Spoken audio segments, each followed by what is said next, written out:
السلام علیکم ورحمۃ اللہ وبرکاتہ۔ الحمد للہ رب العالمین والعاقبۃ للمتقین ولا عدوان الا علی الظالمین والصلاة والسلام علی المبعوث رحمۃ للعالمین نبینا محمد وعلی آلہ واصحابہ الغر المیامین ومن تبعهم بإحسان إلى يوم الدین، اما بعد۔ قال اللہ سبحانہ وتعالی یا ایہا الذین آمنوا کتب علیکم الصیام کما کتب علی الذین من قبلکم لعلکم تتقون۔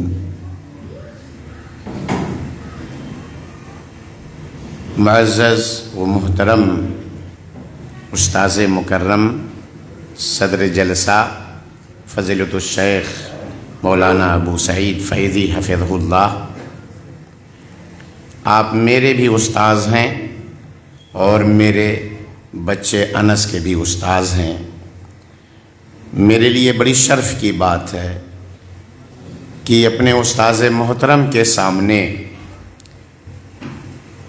ہفتہ واری انجمنوں کے بعد یہ میرا پہلا خطاب ہے جو اپنے استاذ کے سامنے کچھ ٹوٹے پھوٹے الفاظ میں کہنے کی جسارت کرتا ہوں، اور اللہ تعالیٰ سے دعا کرتا ہوں کہ اللہ تبارک و تعالیٰ آپ کی عمر میں اتنی برکت عطا فرما دے، صحت و تندرستی کے ساتھ اپنی اطاعت و بندگی پر رکھتے ہوئے کہ وہ میری 3 پیڑھیوں کے استاذ بن جائیں۔ یقیناً انہی اساتذہ کرام کی محنتوں کا ثمرہ ہے، چاہے وہ الف با پڑھانے والے ہوں یا بڑی بڑی کتابوں کے استاذ ہوں۔ اگر ایک لفظ بھی بولنے کی پرویز جسارت کرتا ہے تو آپ جیسے استاذ کرام کی محنتوں کا ثمرہ ہے۔ اسٹیج پر تشریف فرما علماء کرام، میرے سامنے بیٹھے ہوئے حاضرین اور سوشل میڈیا کے ذریعے لائیو دیکھنے والے ناظرین، جس عنوان سے یہ بزم سجائی گئی ہے وہ ہے استقبال رمضان۔ لفظ رمضان ہی سے نیکیوں کی خوشبو آنے لگتی ہے۔ لفظ رمضان سن کر کے ایسا لگتا ہے کہ اب رب کو منانے کا مہینہ آ گیا ہے، ایسا لگتا ہے کہ اب دلوں کو اللہ تبارک و تعالیٰ کی خشیت سے سجا لینے کا مہینہ آ گیا ہے، اپنے اعمال کو سنوار لینے کا مہینہ آ گیا ہے۔ ایک شاعر نے کہا تھا، اللہ کی تکمیل کی، اللہ کے احکام کی تکمیل ہے لوگو، یہ فاقہ کشی مقصد رمضان نہیں ہے۔ اللہ کے نبی کریم صلی اللہ علیہ وسلم نے ایک حدیث کے اندر ارشاد فرمایا ہے، من لم يدع قول الزور والعمل به والجهل فليس لله حاجة فی ان یدع طعامہ و شرابہ۔ میرے بھائیوں، رمضان المبارک کی عظمت اور اس میں کی جانے والی عبادتوں کے بارے میں اور اس مہینے کا استقبال کیسے کیا جائے، آپ نے 2 خطاب سماعت فرمائے ہیں، مگر اس رمضان المبارک کی ان عبادتوں کا مقصد کیا ہے یہ عنوان مجھے دیا گیا ہے۔ میں اللہ تعالیٰ سے دعا کروں گا کہ اس مختصر سے وقت میں اللہ تبارک و تعالیٰ اس موضوع کے حق کی ادائیگی کی توفیق عطا فرما دے۔ اللہ تبارک و تعالیٰ نے خود ہی اس رمضان المبارک کی خاص عبادت کا مقصد بیان کرتے ہوئے یہ کہا، یا ایھا الذین آمنوا کتب علیکم الصیام کما کتب علی الذین من قبلکم۔ اس آیت میں جہاں فضیلت بیان کی گئی ہے وہیں امت محمدیہ کو تسلی بھی دی گئی ہے، اور وہیں اس عبادت کا مقصد بھی اللہ تبارک و تعالیٰ نے بیان فرما دیا۔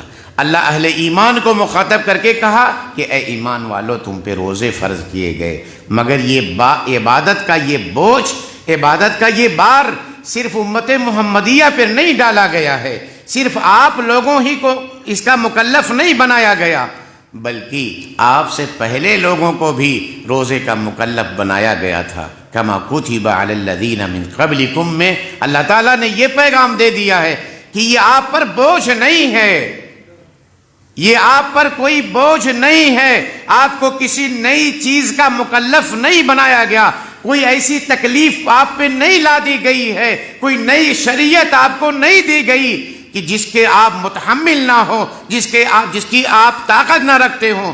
نہیں، وہ تو ارحم الراحمین ہے، عبادتوں سے آپ کو سزائیں نہیں دینا چاہتا بلکہ آپ کے درجات کو وہ بلند کرنا چاہتا ہے۔ اس لیے رب نے اس کے مقصد کو بھی بیان کر دیا اور یہ کہا لعلکم تتقون، تاکہ خشیت الہی سے آپ کا دل معمور ہو جائے، تاکہ آپ پرہیزگار ہو جائیں، تاکہ آپ متقی ہو جائیں، تاکہ آپ اللہ سے ڈرنے والے ہو جائیں، اس کے اوامر کی پاسداری کرنے والے ہو جائیں، اس کے نواہی سے، اس کے حرام کردہ چیزوں سے بچنے والے ہو جائیں۔ یہ مقصد رب نے بیان فرمایا ہے۔ اور اللہ کی قسم اتنی آیتیں تقویٰ کے بارے میں ہیں کہ اگر صرف ان آیتوں کا ترجمہ کیا جائے تو یہ وقت ناکافی ہے۔ اتنی بہترین چیز، اور نبی کریم صلی اللہ علیہ وسلم نے یہ بھی سکھلا دیا ہے کہ یہ تقویٰ اور اس کی جگہ ہے کہاں پر۔ یہ کہیں دکان میں ملنے والی چیز نہیں ہے، کسی کرایہ دار کی دکان سے آپ کو نہیں ملنے والی چیز ہے۔ نبی صلی اللہ علیہ وسلم نے اپنے سینے کی طرف اشارہ کرتے ہوئے، اپنے دل کی طرف اشارہ کرتے ہوئے، اپنے دل کو اس کا مخزن قرار دیتے ہوئے یہ کہا التقویٰ ہا ہنا۔ اور شیخ نے دل کی طہارت کی بات، شیخ عتیق الرحمن الریاضی نے دل کی طہارت کی بات آپ کے سامنے رکھی ہے کہ اگر دل آپ پاک کر لیتے ہیں، اپنے دل کو صاف کر لیتے ہیں، جس کی صلاح کو اللہ کے نبی کریم صلی اللہ علیہ وسلم نے فرمایا کہ اگر آپ نے دل صاف کر دیا ہے تو جسم کے سارے اعضاء آپ کے صحیح سالم چلنا شروع ہو جائیں گے۔ اللہ کے نبی نے بیان فرمایا الا ان فی الجسد مضغہ اذا صلحت صلح الجسد کلہ واذا فسدت فسد الجسد کلہ۔ آپ کے جسم میں گوشت کا ایک چھوٹا سا ٹکڑا ہے، اگر وہ درست ہو جائے، اگر وہ بہتر ہو جائے، اگر اس کے اندر صلاح آ جائے، اگر اس کے اندر درستگی آ جائے، وہ حق و باطل کے درمیان تمیز کرنا نہ بھولے، اگر وہ صحیح سالم ہے، امراض قلوب سے اگر وہ پاک صاف ہے، بیماریوں سے اگر وہ صاف ہے، تو آپ کے جسم کے سارے اعضاء صحیح سالم چلیں گے۔ اور اگر وہ خراب ہو جائے تو پھر ایڑے ٹیڑھے چلنے والے لوگ ہم بن جائیں گے۔ تقویٰ کا تعلق جسم کے اسی چھوٹے سے پارٹ سے ہے، وہیں آپ کو یہ تقویٰ ملے گا اور اس کے اثرات ہر انسان کے جسم میں آپ کو دکھنے کو مل جائیں گے، سارے پارٹس میں۔ یہ پیشانی زمین پر اسی وقت جھکے گی، زمین پر یہ پیشانی اسی وقت پڑ سکتی ہے جب اللہ تبارک و تعالیٰ کے خوف سے آپ کا دل معمور ہو جائے گا، جب خشیت الہی آپ کے اندر کوٹ کوٹ کے بھر جائے گی، آپ اللہ سے ڈرنے والے بن جائیں گے۔ اگر تقویٰ نہیں ہے، خشیت نہیں ہے، اللہ کا ڈر نہیں ہے تو میرے بھائیو آپ کی عبادتوں میں کوئی جان نہیں۔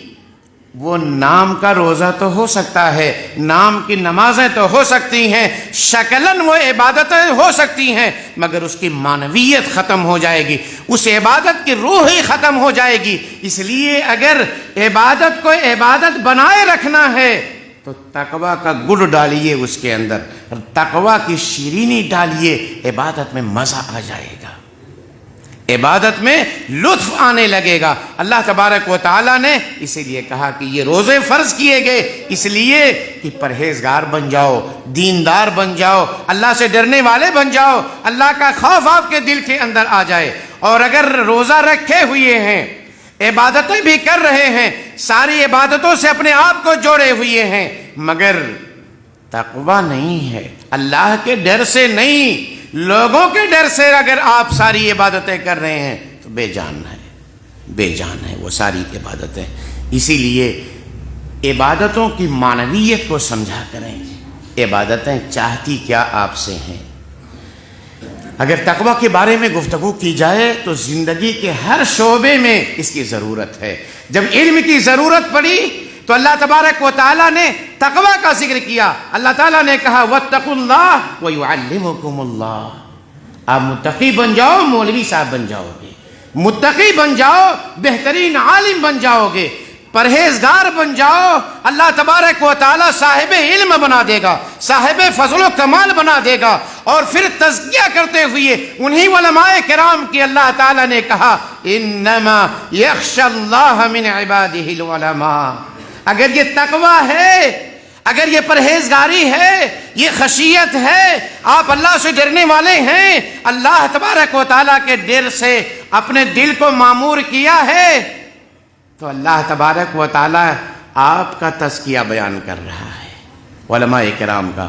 تو اگر علم ہے اور تقوی ہی نہیں ہے، علم ہے عمل ہی نہیں ہے، تو وہ ایسی ہے جیسے بعض مفسرین نے قل هل يستوي الذين يعلمون والذين لا يعلمون کی تفسیر کرتے ہوئے کہا کہ جانتے تو ہیں مگر بے عمل ہیں. الذين يعلمون ولا يعملون کہ جانتے تو ہیں، نماز کی اہمیت کا پتہ تو ہے، روزے کی فضیلت کا علم تو ہے، مگر روزہ رکھتے نہیں ہیں. تو ایسے ہی ہے کہ ایک باعمل عالم اور ایک بے عمل عالم دونوں برابر نہیں ہو سکتے. میرے بھائیوں، تقوی کی ضرورت آپ کے روزی کے وقت بھی پڑے گی.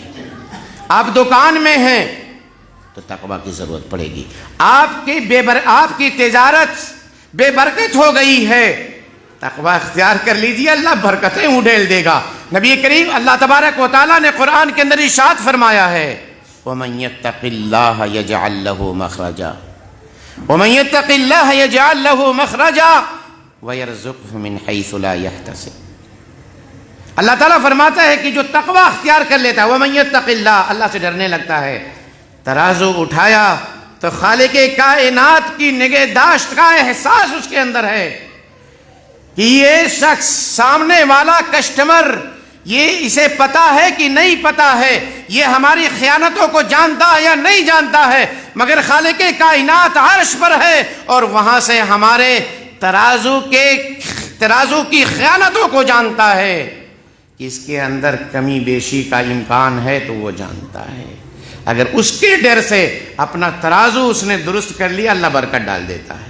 وَمَن يَتَّقِ اللَّهَ يَجْعَل لَّهُ مَخْرَجًا وَيَرْزُقْهُ مِنْ حَيْثُ لَا يَحْتَسِبُ. اور پھر آپ کی تجارت میں برکتیں کہاں سے آنے لگیں گی آپ کو اندازہ نہیں ہوگا.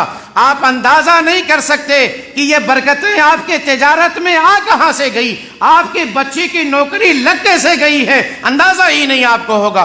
اللہ تعالیٰ نے ام القریٰ مکہ کے رہنے والوں کو بھی یہی بات کہی تھی وَلَوْ أَنَّ أَهْلَ الْقُرَىٰ آمَنُوا وَاتَّقَوْا لَفَتَحْنَا عَلَيْهِمْ بَرَكَاتٍ مِّنَ السَّمَاءِ وَالْأَرْضِ.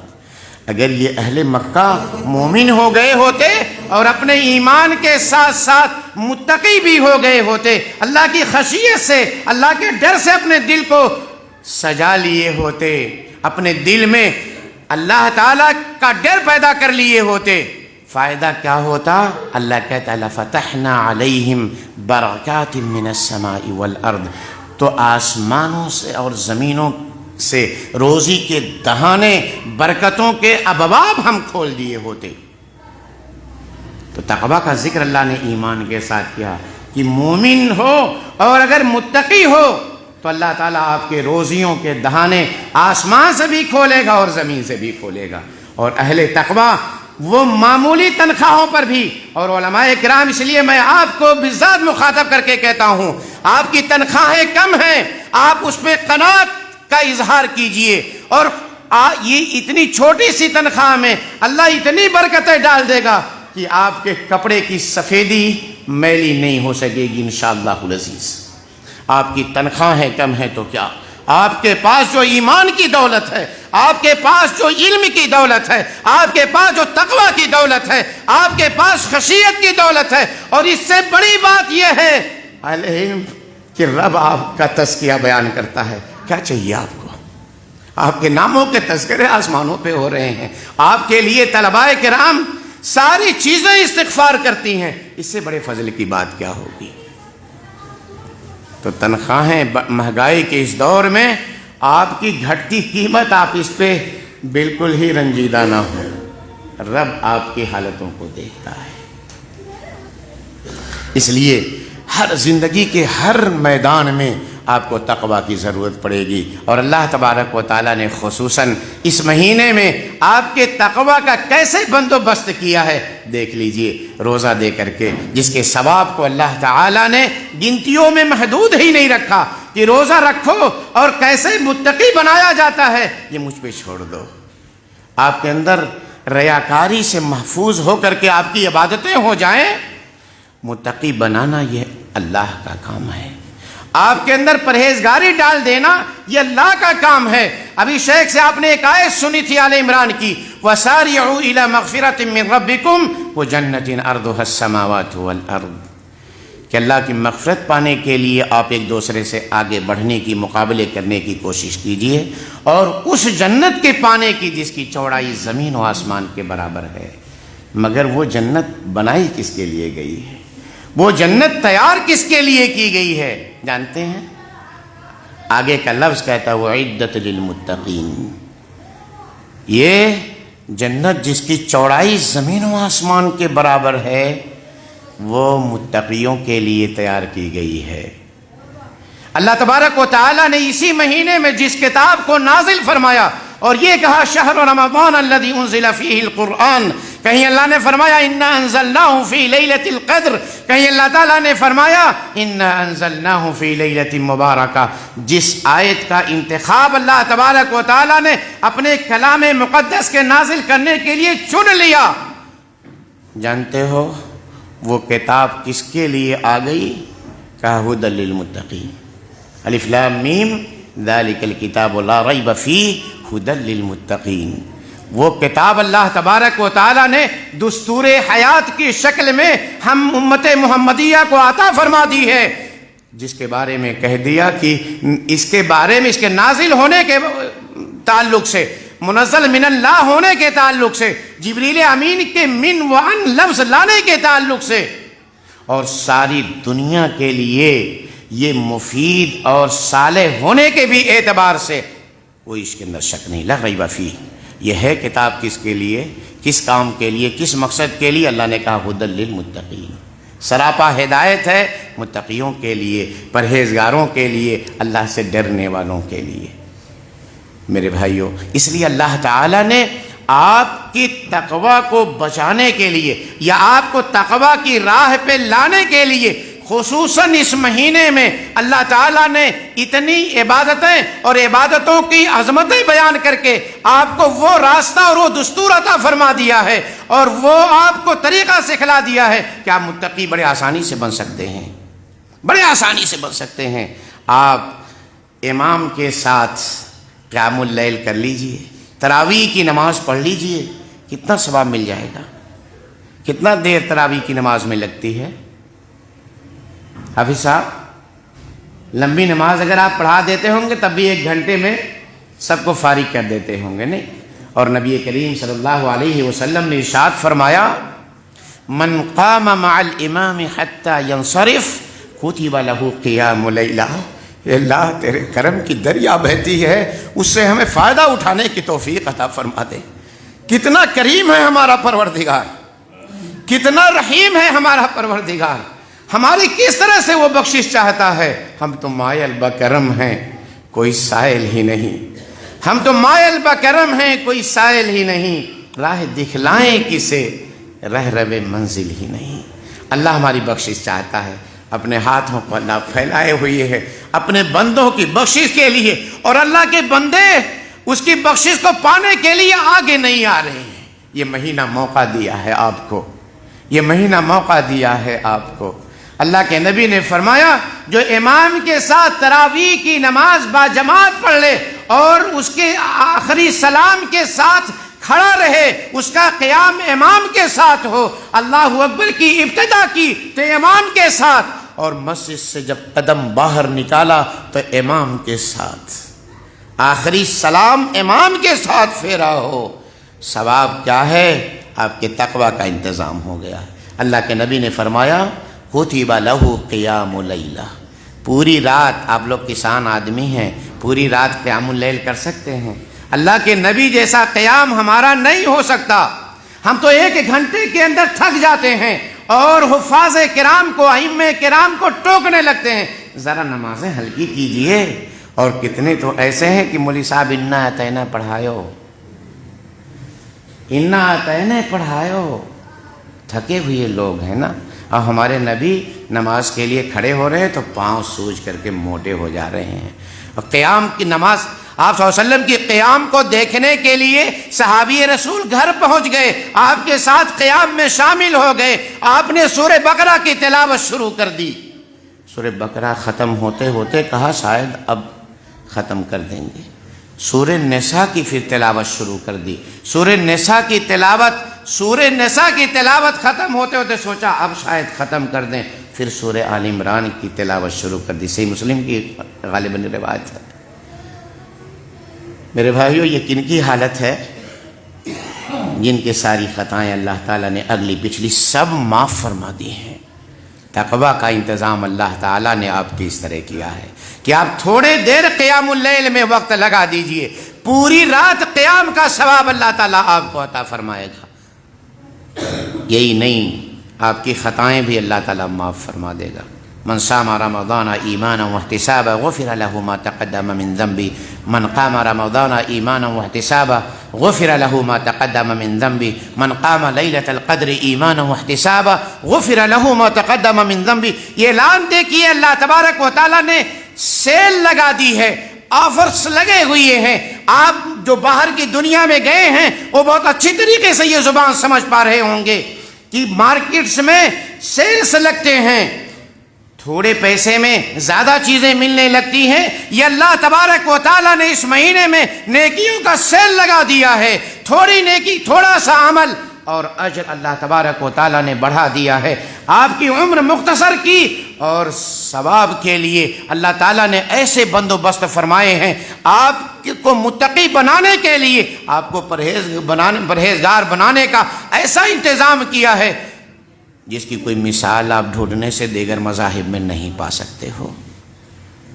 اسی لیے آخری بات کہہ کے اپنی بات ختم کر دیتا ہوں. اگر نبی کریم صلی اللہ علیہ وسلم منبر پر چڑھتے ہوئے آمین آمین آمین کہتے چلے جاتے ہیں، صحابہ کو یہ عجیب سا لگا کہ کبھی آپ منبر پہ چڑھتے ہوئے آمین آمین نہیں کہے، کیا بات ہے. آپ صلی اللہ علیہ وسلم منبر سے نیچے اترے. صحابہ کرام نے سوال کر لیا، اللہ کے نبی ہم نے کبھی آپ کو منبر پہ چڑھتے ہوئے آمین نہیں سنا تھا، کیا وجہ ہے؟ کس بات پر آپ نے آمین کی؟ جواب سنو گے؟ دل تھام لیجئے گا، کہیں آپ اس کے زد میں نہ آ جائیں. اللہ سے ہم دعا کرتے ہیں کہ اللہ تعالیٰ ان بد نصیبوں میں ہمارا شمار نہ کر دے. اللہ کے نبی کریم صلی اللہ علیہ وسلم نے بیان فرمایا کہ اس کی ستیہ ناس ہو، رغم انف،